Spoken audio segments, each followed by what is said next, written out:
देश भर में सबसे ज़्यादा महंगा बिहार में बिजली मिलता है। तो 200 यूनिट फ्री में बिजली हम लोग जो है हर घर लोगों को उपलब्ध कराएंगे। जो वृद्धा पेंशन है, सामाजिक सुरक्षा पेंशन है, जो बगल में झारखंड में चले जाओ तो वहाँ 1000 रुपये है, यहाँ 400 रुपये मिलता है। और इस महंगाई में कोई मतलब नहीं है, तो इसलिए इसको 400 से बढ़ा करके हम लोग जो है 1500 रुपये करेंगे। आप देखिएगा हम लोगों ने जो कहा है वो किया है। आज कहीं भी चुनाव होता है तो वहाँ नौकरी की बात की जाती है, बेरोजगारी की बात की जाती है।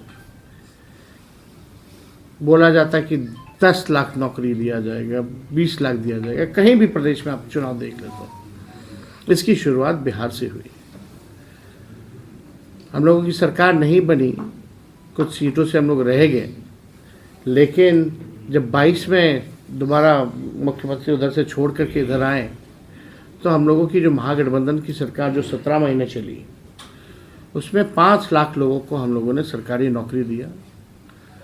अभी जो बीपीएससी की जो परीक्षाएं वगैरह चल रही हैं, उसी का 3.5 लाख प्रक्रियाधीन जो हम लोग करा के आए थे, जो बहालियाँ निकलने वाली थी, बीच में चाचा जी चले गए, ये वही बहालियाँ हैं। तो 3.5 लाख प्रक्रियाधीन। देश में पहले ऐसा कहीं नहीं हुआ कि गांधी मैदान, जहां आज एनडीए की सरकार छात्रों पर लाठी मार रही है, लोगों के चेहरे में आंसू है, वही गांधी मैदान उस 17 महीनों में 3 महीने के भीतर बिना पेपर लीक हुए लोगों के हाथ में नियुक्ति पत्र वितरण हम लोगों ने किया। वही पटना का गांधी मैदान जहाँ रैलियां निकलती हैं पॉलिटिकल पार्टियों की, वहाँ हम लोगों ने बेरोजगारी को ख़त्म करने के लिए रैला निकाला और एक साथ पूरे बिहार में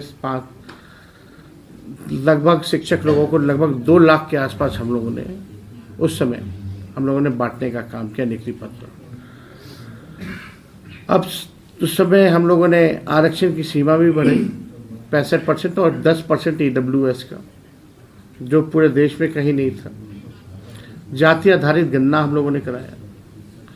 IT policy, sports policy, tourism policy, ये हम लोग लेके आए। 20 साल से सरकार को खबर ही नहीं था कि आईटी पॉलिसी की भी ज़रूरत है, टूरिज्म पॉलिसी की भी ज़रूरत है, स्पोर्ट्स पॉलिसी की भी ज़रूरत है। जो पढ़ाई किया उसको भी हम लोगों ने नौकरी दिया 17 महीने में, और जो खेला कूदा, जो बिहार के लिए, देश के लिए जो मेडल लाया, उसको भी स्पोर्ट्स नीति के तहत हम लोगों ने डीएसपी तक हम लोगों ने उन 73 खिलाड़ियों को, जिन लोगों ने मेडल लाया था, उनको नौकरी देने का काम किया। समान काम समान वेतन के लिए लगातार कई सालों से नीतीश जी के राज में डंडे खा रहे थे नियोजित शिक्षक। 4.5 लाख नियोजित शिक्षकों को हम लोगों ने राजकीय कर्मी का दर्जा दिया। हम लोगों ने 50,000 करोड़ का निवेश बिहार में ला करके MOU साइन कराया। तो हम लोगों के 17 महीने के काल में जो काम हो रहा था, आज बीजेपी के 2 उप मुख्यमंत्री को एक काम बता दो कि इन लोगों ने किया। एक बहाली नहीं निकली, और निकल भी रही है तो उसमें आप हालात देख सकते हैं क्या है। हमारे आने से पहले सरकार में पेपर लीक, जाने के बाद पेपर लीक, छात्र जो है आंदोलन कर रहे हैं, सरकार जो है लाठी चार्ज कर रही है, इस ठंड में अन्याय कर रही है लोगों के साथ। तो आप समझ सकते हैं कि बिहार में यहाँ कोई सरकार नाम की चीज़ नहीं रहेगी। ये इसलिए कहना पड़ रहा है क्योंकि माननीय मुख्यमंत्री जी मौन है। किसी भी गंभीर से गंभीर विषय पर मुख्यमंत्री बोलते नहीं है, या बोलने नहीं दिया जा रहा। हमारे साथ तो खूब बतियाते थे, मीडिया से इंटरेक्ट करते थे। आज क्या परिस्थिति बन गई कि मुख्यमंत्री को हाईजैक कर लिया गया। यात्रा पे वो निकले, किससे संवाद कर रहे हो, किससे बात कर रहे हो? जो अधिकारी जो ट्रेन किए हुए उन्हीं लोगों के साथ, जो पटना में सिस्टम बैठता है वही सिस्टम घूम रहा है। तो किससे संवाद कर रहे हैं? और इस यात्रा के नाम पे 2 अरब 25 करोड़ 78 लाख रुपए खर्च किया जा रहा है।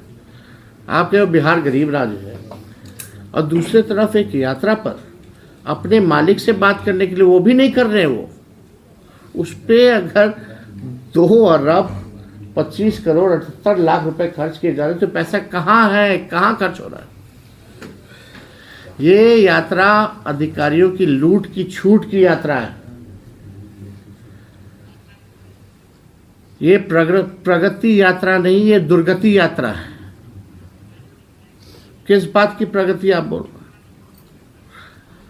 बिहार को अब विशेष राज्य का दर्जा के बारे में माननीय मुख्यमंत्री जी, जनता दल यूनाइटेड अब क्यों नहीं बोल रहे हैं?